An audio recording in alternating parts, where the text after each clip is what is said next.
Hei, aga kareba kaceps di sini. Sekiranya ada 300 lebih saraf yang bekerja, namun ketika kita tersenyum hanya 3 yang bekerja. Selamat menjadi saksi.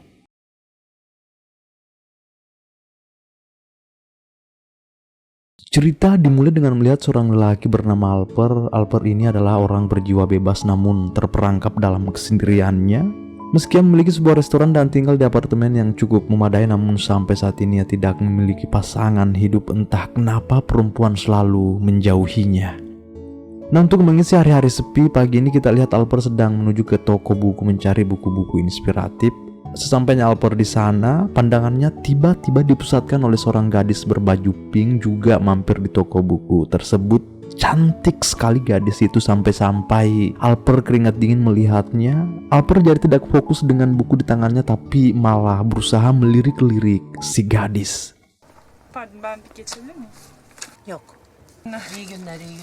Buku yang dicari gadis itu tidak ada di sini pun cabut dari toko, sementara Alper di belakang gelisah tak karuan akibat sudah diremuk-remuk pandangan pertama. Senyum dan suara merdu gadis itu terngiang-ngiang di kepala Alper. Mau tidak mau Alper harus melawan ketakutannya. Ia memberanikan diri dan mulai mengikuti gadis cantik itu dari belakang. Alper terus mengikutinya, tapi karena situasi kota Istanbul cukup ramai, Alper sempat kehilangan jejak dan kembali melihat gadis itu sudah naik tangga di depan sana lalu masuk ke salah satu toko pakaian. Nekatnya Alper ia masuk juga di dalam sana, cek dicek, tahu-taunya gadis inilah pemilik toko pakaian tersebut. Pura-puralah Alper ingin membeli kostum jualan sang gadis. Kata si gadis, "Maaf pak, toko kami baru-baru saja dibuka, silahkan pilih-pilih kostumnya." Sambil cek-cek, Alper mulai mengeluarkan alibi-alibinya hingga komunikasi mulai terbangun di antara mereka berdua. Si gadis mulai memperkenalkan diri, ia bernama Im, setiap hari menjaga toko di sini. Cerdasnya Alper dalam proses pendekatan, ternyata ia berhasil mendapat buku yang dicari Im lalu memberinya. Setelah Alper keluar, mungkin Im baru menyadari jika Alper ternyata laki-laki yang melirik-liriknya di toko buku tadi. Karena Alper sudah kepincut parah melalui pandangan pertamanya, di kemudian hari ia kembali mampir ke toko Im. Im terlihat lagi sibuk menjahit namun masih bisa melayani tamu dengan baik, apalagi Alper di sini memberi Im kue spesial dibuat Alper untuknya. Kebetulan Alper ini sangat pandai berperang di dapur. Im menyuguhkan Alper segelas kopi lalu dimulailah bersenda gurau mumpung toko masih sepi. Di tengah-tengah obrolan mereka, Im sempat menegur Alper agar tidak menatapnya seperti itu. Keterlaluan si Alper, ia merasa sudah menggampangkan semuanya padahal baru kemarin kenalnya. Hal yang mulai membuat Im makin ilfil dengan Alper di sini pada saat Alper berkata jika sepertinya Anda ini gadis kesepian yang merindukan kehangatan.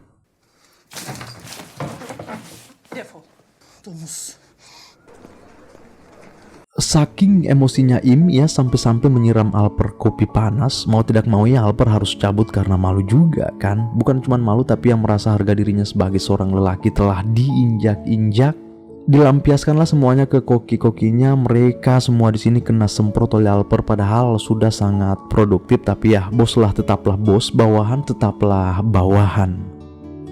Mungkin dari sini Alper akan menyerah dan memilih mundur meski Im selalu hadir dalam benaknya. Hari demi hari Alper berusaha melupakan bayangan Im dan kembali sibuk mengurus restorannya sampai di suatu malam Alper menerima telepon dari seseorang, tahu-taunya itu dari Im. Cukup kaget Alper tiba-tiba ditelepon dari gadis idamannya meski ia habis disiram kopi. Adapun maksud Im menghubungi Alper, ia ingin minta maaf sudah bersikap kasar tempo hari. Dari telepon ini pula Im juga baru memberitahu Alper jika kue yang dibawa ke toko sangat enak. Maksudnya Im baru sempat berterima kasih telah dibuatkan kue. Görüşürüz.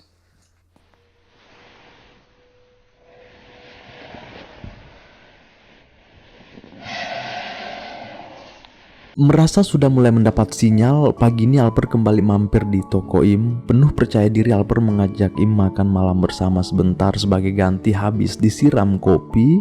Kata Alper, mungkin suasananya akan syahdu jika aku masak tepat di depan matamu, menyajikan kue spesial untukmu. Namun dengar apa kata Im? Ia menolak mentah-mentah ajakan itu dan berjanji akan membelikan Alper kemeja baru jika memang itu menjadi sebuah masalah. Alper tidak menyerah.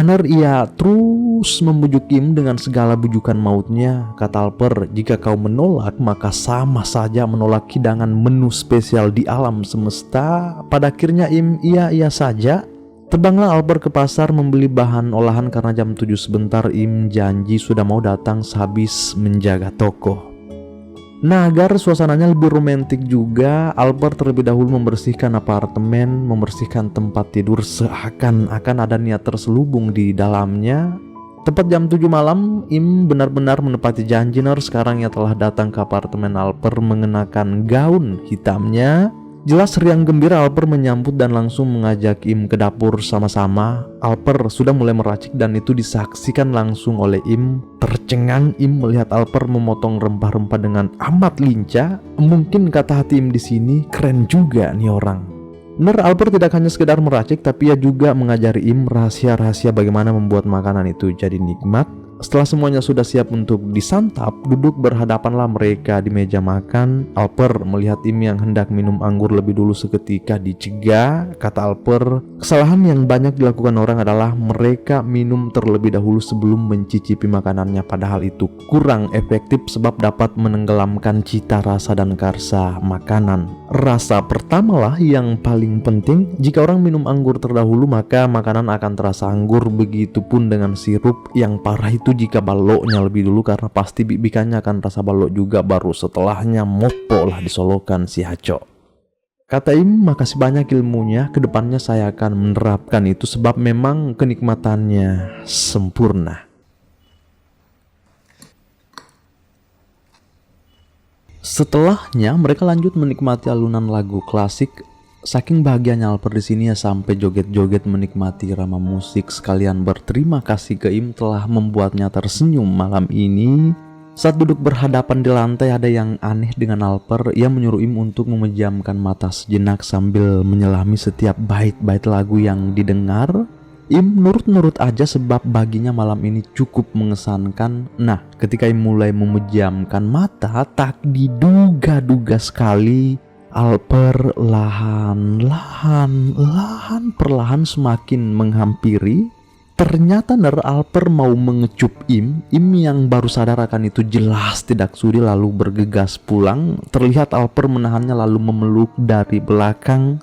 Tapi bagaimanapun Im tetap mau balik. Pada saat dia sudah berada di depan pintu, langkahnya tiba-tiba terhenti lalu balik memandangnya Alper. Baru Alper kaget, sekaget-kagetnya pada saat Im tiba-tiba datang mengecupnya. Hingga momen ini merupakan sebuah pesan pada kita jika Im sepertinya juga telah jatuh hati atau mungkin hanya sekedar nafsu saja.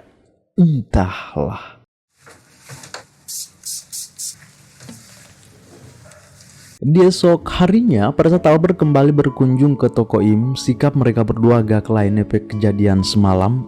Yang pasti ada rasa-rasa canggungnya lebih-lebih pada Im. Bahkan pada saat mereka tamasya ke tepi pantai, Im masih sangat kaku.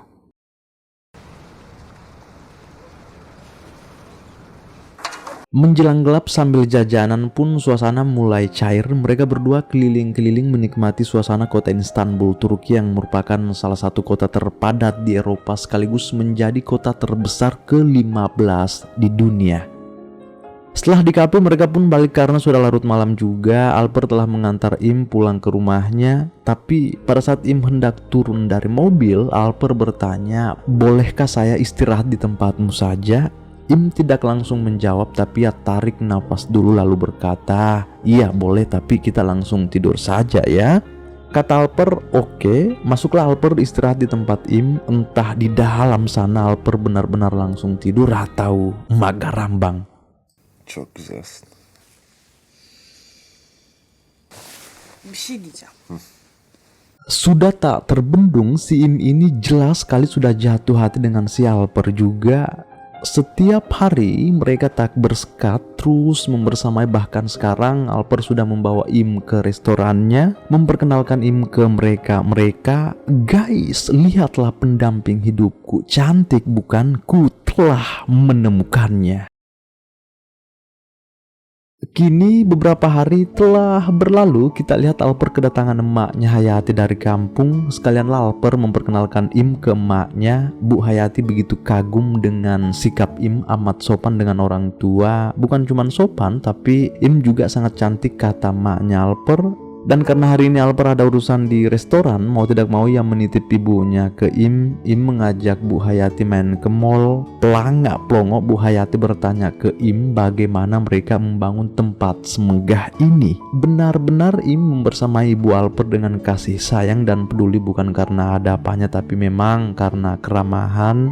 Im mengajak Bu Hayati shopping, melayani dengan ikhlas. Tanpa bertele-tele, Bu Hayati memberi Im pertanyaan serius. Sen benim oğlanı seviyor musun? Bir ay falan oluyor. Güzelim benim. Alper azıcık başka bir oğlan. Beri öyle geldi öyle. Bazen hoyrat hoyrattır halleri. Hep odasında otursun etsin isterdim. Yarı yoldan dönmesek. Bir ses, bir nefes oluver onun yanında. Jadilah suara menghirup udara segar di sisinya. Dalam sekali pesan itu rasa-rasanya Im ini sudah juara di hati Hayati untuk jadi pendamping hidup anaknya Alper. Lalu di malam hari barulah Alper bisa gabung dengan mereka dinner bersama sampai beberapa hari telah berlalu. Kini Ibu Alper sudah mau balik ke kampung. Sebelum berangkat ada satu pesan Hayati ke Alper, yaitu perihal Im. Alper diberitahu, "Nak, jangan sesekali engkau menyakiti hati Im. Jaga dia, jangan pernah berpikir untuk meninggalkannya sebab dia adalah hadiah paling berharga yang pernah Tuhan berikan untukmu." Setelah menyampaikan pesan penting itu, Bu Hayati pun kini telah berangkat. Alper dan Im juga sudah balik ke apartemen untuk mengisi perut. Sembari Im mengisi perut, tidak ada angin, tidak ada hujan, Alper tiba-tiba minta untuk mengakhiri ini semua. Entah kenapa Im senyap saking kagetnya mendengar itu keluar dari mulut Alper. Air mata Im tumpah sebab hatinya bagaikan dicabik-cabik sembilu. Detik ini juga saya menilai Alper adalah laki-laki pengecut sebab ia telah membuat nyaman seorang perempuan tapi tak berniat untuk menangkapnya. Pedih sekali hati Im di sini tapi satu hal juga, tidak mungkin Alper mengambil keputusan ini jika tidak ada sebab besar di baliknya kan. Nah, daripada makin sakit juga, cepat-cepat Im keluar dari tempat Alper sambil berderai air mata. Alper mengejarnya lalu memberitahu alasan sesungguhnya kenapa ia ingin mengakhiri ini semua. Çok şey yaşadım. Çok şey tükettim. Kimsenin hayatına dahil olmak istemiyorum. Kanımda bir mikropla yaşıyorum. Da her şeyi. Hiçbir zaman da hak etmedim. Ternyata hidup Alper ini sangat kacau. Itu juga saya sampaikan dari awal, bahkan ibunya pun berkata demikian. Jika watak Alper ini keras, lebih tepatnya seorang pengecut, bayangkan saja Im sudah memberikan segalanya, bahkan sudah siap menemani Alper untuk selama-lamanya, namun ia malah mematahkan hati Im. Pada kenyataannya Alper ini buaya, ia telah sekasur dengan banyak wanita, bukan cuman Im saja. Parahnya, hari itu sebelum Im bertamu ke apartemen Alper, terpantau kondom berserakan dari bawah ranjang Alper. Bahkan jika kita refleksi dahulu, Alper sempat diam-diam keluar ketemu dengan seorang wanita seksai saat Im sudah tidur lahap di apartemennya. Lalu dengarlah kata-kata terakhir Im sebelum dirinya benar-benar menghilang karena kecewa. Ben gayet samimiydim. Bir şey söyleyeceğim sonra da gideceğim. Öldüğünün farkında değilsin.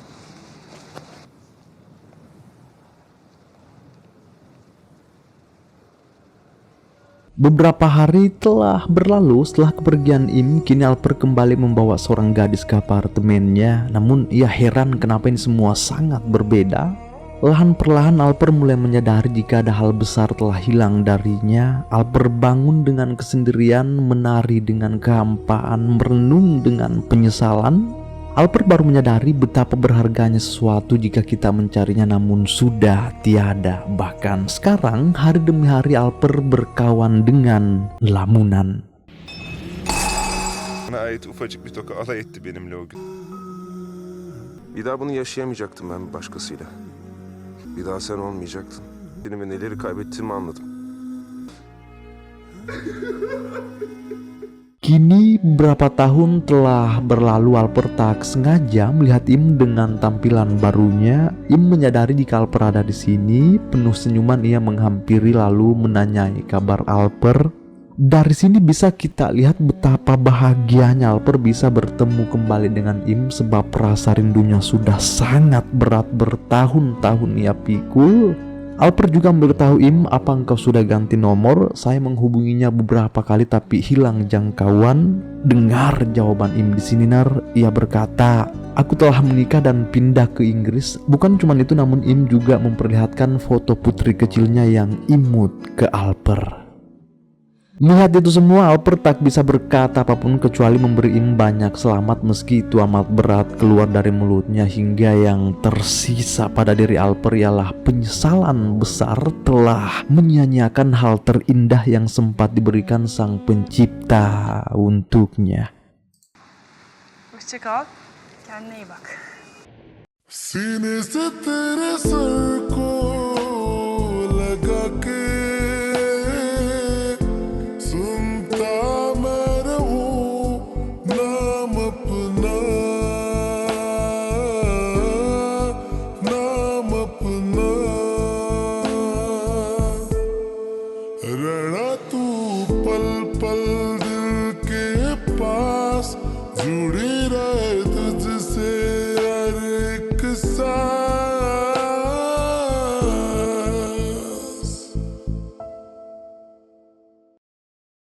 Kini telah usai. Hal apakah yang bisa kita petik dari kisah ini? Tulis di kolom komentar ya. Selamat bersua di video selanjutnya, Nar. Bye.